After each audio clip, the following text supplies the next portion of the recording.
Toussaint, c'est ici que l'aventure du saké a démarré en France il y a à peu près une quinzaine d'années, à une époque où personne ne connaissait cette boisson. Et bien M. Kuroda, maintenant un homme de 65 ans environ, a lancé cette boisson sur le marché français. Et donc c'est lui qui a éduqué l'ensemble du pays pour aujourd'hui arriver sur quelques grandes tables. Donc on va commencer simplement cette soirée par une petite initiation au saké, aux règles de base, aux grandes règles, en étant assez rapide. Et comment est le saké, qu'est-ce que le saké. Et ensuite dégustation. On pourra ensuite goûter avec les petits tapas de la cuisine de M. Kuroda tous les vins que vous avez gentiment ramenés pour ce thème de l'umami. Très simplement, le saké date de l'an 0. C'est très simple à retenir.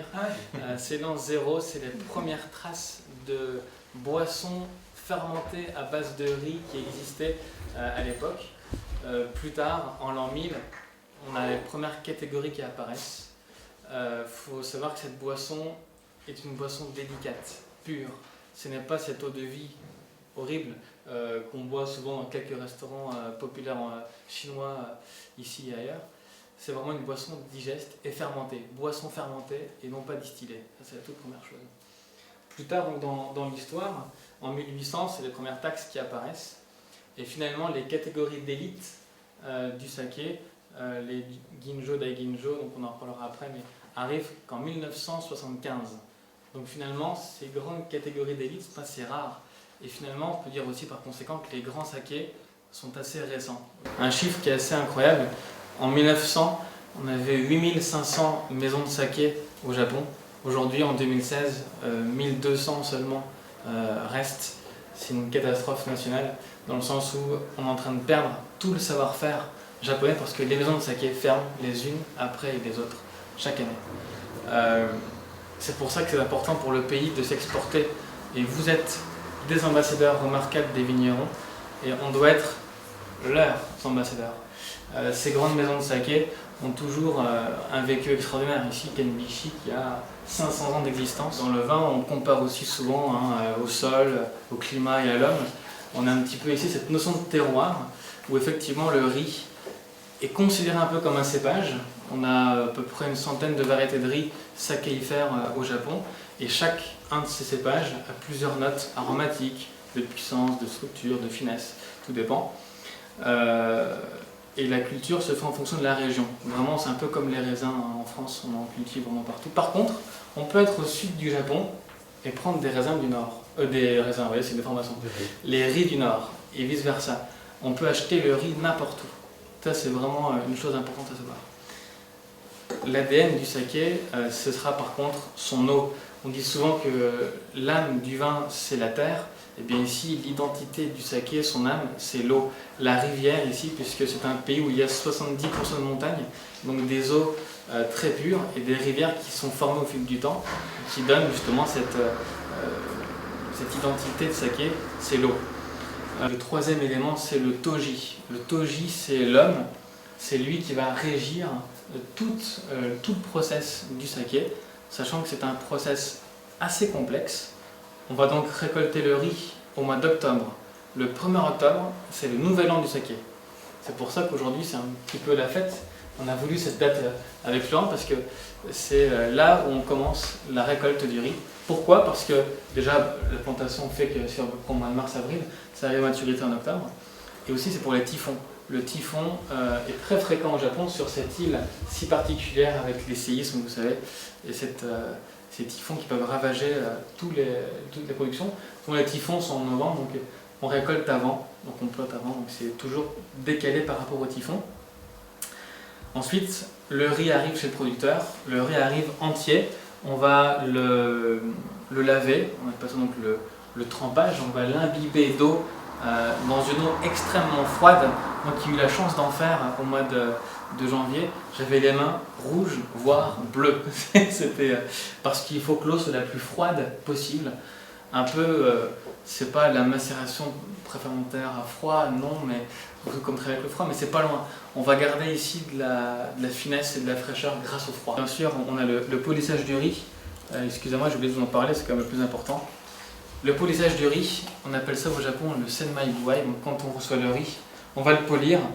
50, 40, etc. On a ici le record du monde de la maison Tedonkawa. C'est la bouteille qui est juste derrière vous au fond. Le record, l'étiquette blanche, recordman du monde, puisqu'on a enlevé 92% de la masse du riz. Vous pouvez même faire circuler. Il ne reste que 8%, savoir que plus le riz est petit, théoriquement plus le saké va être irrigant, mais par contre, plus il va être difficile à travailler. Et là, c'est vraiment du travail d'orfèvre. On ne produit que quelques bouteilles seulement de cette bouteille-là. Et là, on a un saké qui est pur comme de l'eau, qui est vraiment incroyable, avec un arôme fantastique. Une fois qu'on a donc mis ce riz poli à tremper, on va donc le faire cuire. Cuire vapeur dans des fûts, des grands foudres, pardon, de cèdre. Le cèdre, c'est le bois noble, c'est un peu notre fût de chêne à nous en France. Le cèdre, c'est très très noble et c'est là où on va cuire le riz. Une fois qu'il est cuit, on a le riz cuit comme vous l'avez dans votre assiette tous les jours, cuit vapeur. On va prendre 20% de cette partie, les 80 de riz cuit, on va les laisser tranquillement de côté. Et donc ces 20%, on va les ensemencer d'un champignon qui s'appelle le koji. Donc là, vous avez uniquement du riz cuit. Et bien, ce champignon qui se rapproche un petit peu de celui qu'on a dans le roquefort, même famille, eh bien, va transformer l'amidon de ce riz en sucre.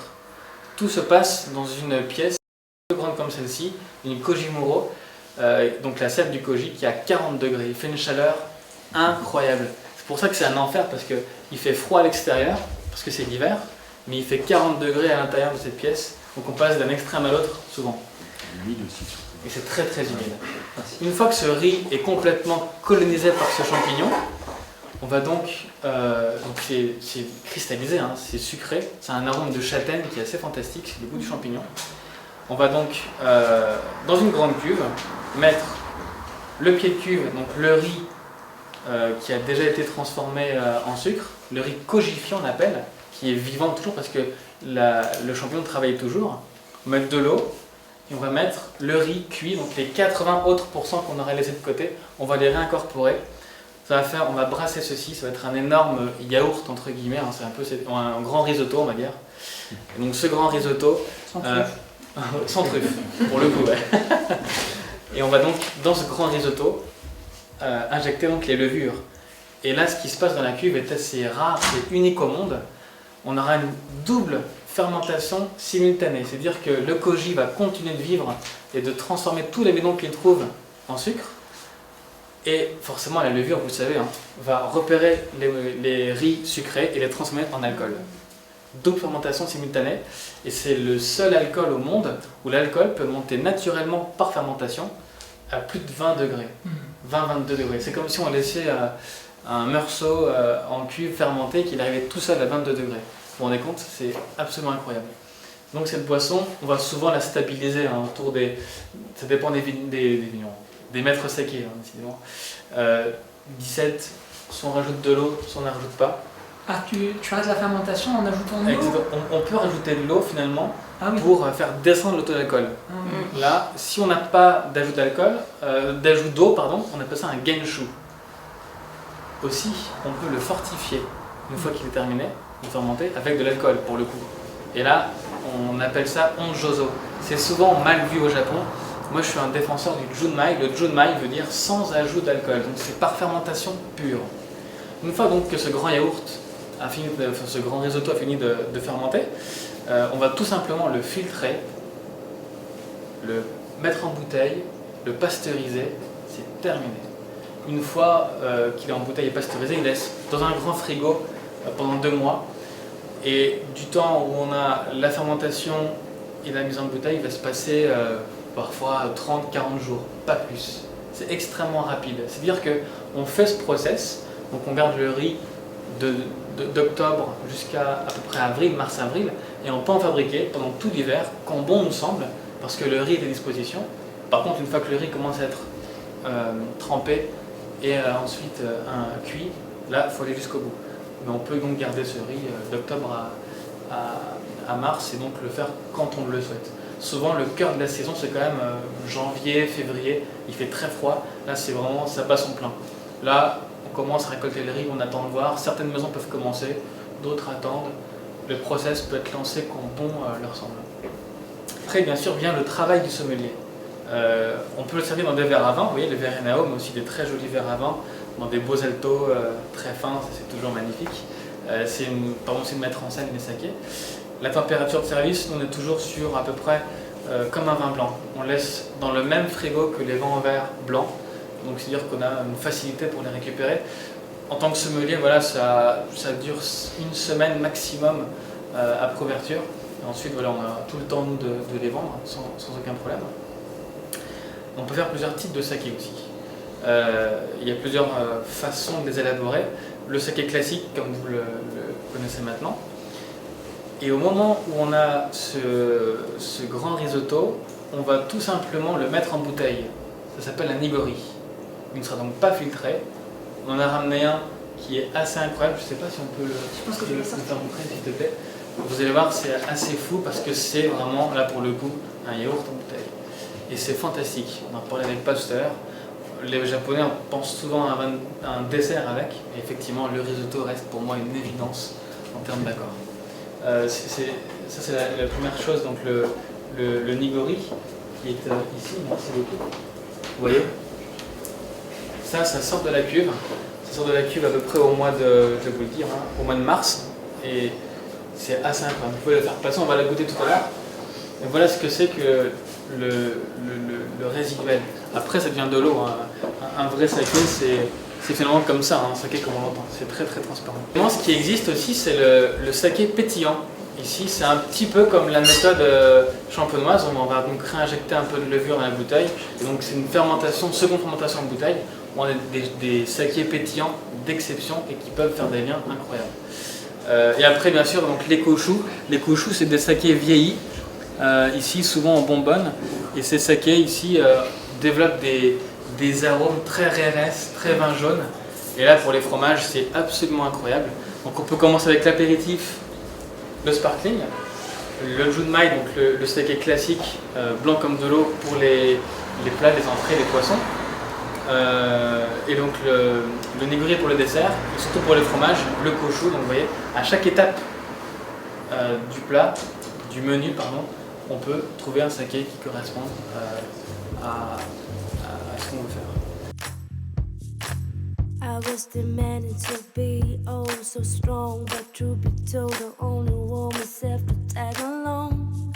Follow my shadow.